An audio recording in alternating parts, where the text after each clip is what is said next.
За сайн байцгаана уу? За гүлэг тэжээж байгаа хүмүүст одоо байнга тулгардаг нэг асуудал бол хазах. За гарнаас хазна, өмднөөс хазна, явж байгаа хүүхдээс хазна. За ингээд энэ асуудал бол сурахад бол аюул хялбар. Гэхдээ бол хэрвээ сурахгүй байх юм бол яваагаар маш том асуудал үүсдэг юм байнамаа. Тийм учраас өнөөдөр би энийг яаж одоо сурах талаар та бүхэнд зөвлөж өгье. За яагаад гүлэг ингээд хазаад байна вэ? За энэ бол цэвэр ангийн инстинкт байгаа. За тийм учраас энэ гүлгнүүд хамтдаа өсөж байгаа хоорондоо бол байнга бие бинийгээ хазаж ингээд тоглож идэг. За болохгүй буруу зүйл хийсэн үед нь их нь өөрөө цочруулагч болж байгалийн одоо цочруулагч болж өгдөг.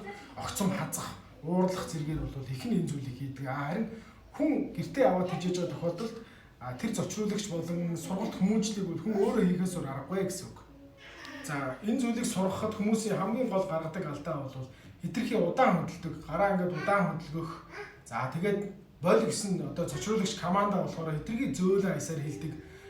Биеийн хилэмж нь хитрхи тайван байдаг ч юм уу. Энэ зүйлээс болоод гүлэг энэ зүйлийг дандаа тоглож ийн гэж боддог. Тэгээд байнга ингээд зөөлөн давтамж байгаа одоо жишээлбэл ойлч гэдэг юм уу. Иймэрхүү тайван байдал нь бол гүлэг тоглож ийн гэж ойлгодог. Харин цочруулагчийг бол яаж хийх вэ гэхээр маш огцом, хурдан, чанга биеийн хилэмжээр энэ зүйл надад таалагдахгүй нэг гэсэн өнцгөөс хийх хэрэгтэй.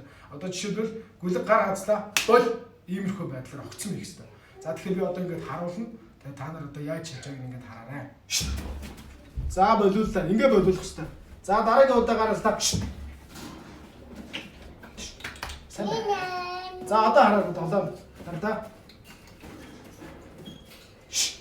За яг иймэрхүү байдлаар ингээд давтамжтай сургана л гэсэн үг. Ер нь бол хэцүү юм бол байхгүй. Гол нь байнга хөвшүүлэх хэрэгтэй. Гэр бүлийн бүх гишүүд яг энийг биелүүлэх хэрэгтэй. Хэрвээ нэг одоо биелүүлэхэд одоо манай гэр бүлийн өөр гишүүнийг биелүүлэх байх юм бол энэ бас хоёрдугаар байдал үүсээд сурахад бас хүндрэлтэй болчихно гэсэн. За ингээд та бүхэн харсан биз? Одоо тэгэхээр энэ зүйлийг одоо байнгын давтснаар энэ нь бол гүлгэнд рефлекс болж ингээд тогтно гэсэн үг.